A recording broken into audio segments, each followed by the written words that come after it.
Welcome to Frontrunner Motorsport. So, the first ever W Series Championship is heading into its final race weekend. So let's take a look back through all 5 races.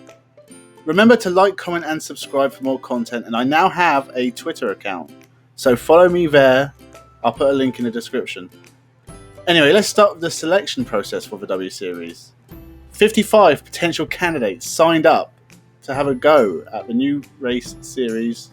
This had to be whittled down to the final 18, judged by the likes of David Coulthard, Alexander Wirtz and Indy racer Lynn St. James. There was a bit of confusion regarding the judging process. Australian Utes racer Charlotte Pointing described it as confusing and said the judges were obviously not looking for the quickest drivers, whilst Caitlin Wood claimed the evaluation was as fair as possible. However, Norwegian Ayla Agren said that she would not be continuing in motorsport after not getting selected. This wasn't sour grapes. She shares a problem with a lot of other potential racing drivers. The money had run out after her karting days and she simply couldn't afford to compete anymore. The former F1600 champ sent out this tweet. "Thank you for all the encouraging words after the qualification round, and especially after the article came out.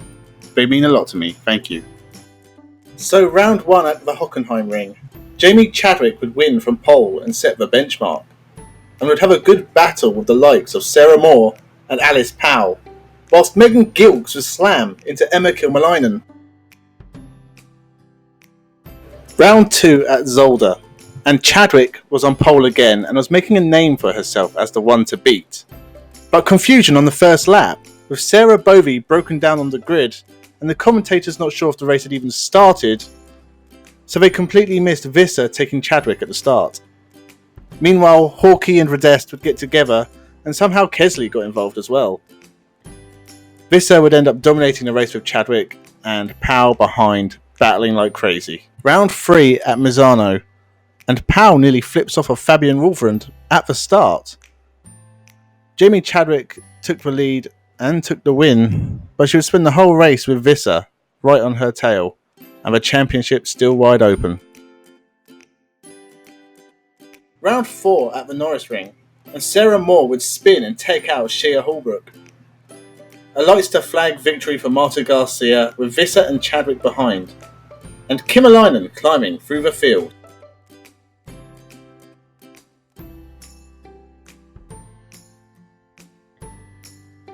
Round 5 at Assen. Kimalainen started on pole, but Powell took the lead. Pepper spins at the first corner and Kiyama collects her, both out of the race. Kimalainen would regain the lead and become the first W Series driver to take pole, win the race and set fastest lap. She was also the 4th different winner in 5 races. There was also a non-championship race, with a reverse grid won by the youngest driver on the grid, Canadian Megan Gilks. So we go into the final round at Brands Hatch. Only Beitske Visser can stop Jamie Chadwick from becoming the first ever W Series champion. If Visser wins the race, Chadwick needs to be in the top 3. It's so close and that adds to the excitement, especially with X factors like Kimalainen, Garcia, Wolfrand and Powell looking to make names for themselves. I can't wait for tomorrow's race. Now let's take a look at some of the negativity and controversy surrounding W Series. First, we are going back to 2016, before W Series was a thing, when Bernie Eccleston commented, "Well, they can drive, just not as fast as men." Apparently, women will never be taken seriously in F1 because they aren't strong enough to drive quick enough. Although the article also said Susie Wolff was the first ever woman to participate in Formula 1. She is not. Bernie Eccleston isn't the only one to say this. 3 years later, and Red Bull consultant Helmut Marko said, "You have to be in peak fitness to race in Formula 1, and you need crazy power in your shoulders. In the old Gusser curve on the Red Bull ring, you have to endure about 4G. That is a huge physical burden, and possibly that is too heavy for some women." I would point out that most men couldn't handle that G-force, and it's not specific to women. These comments don't make sense, as women in the past have tested Formula 1 cars, and if they weren't very good at it, they wouldn't have been hired. The likes of Susie Wolff and Maria Di Vallotto, who have tested F1 cars in recent memory, although Di Vallotto sadly passed away in 2013, they are proof that women can at least drive these cars from a physical standpoint. Now you can say that Bernie Ecclestone and Helmut Marko are two old men who are out of touch, but Spanish racing driver and member of the FIA Women in Motorsport Council, Carmen Jorda, caused uproar when she suggested women weren't strong enough for Formula 1 and 2. She said, "The challenge that we women have in Formula 2 and Formula 1 is a physical issue, and I think in Formula E we won't have it." The response to this statement was interesting, to say the least.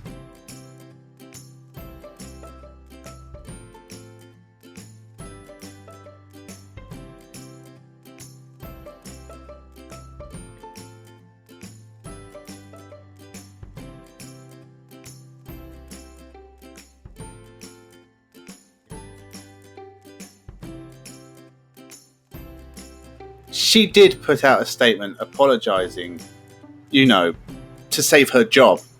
And to be fair, she is obviously wrong.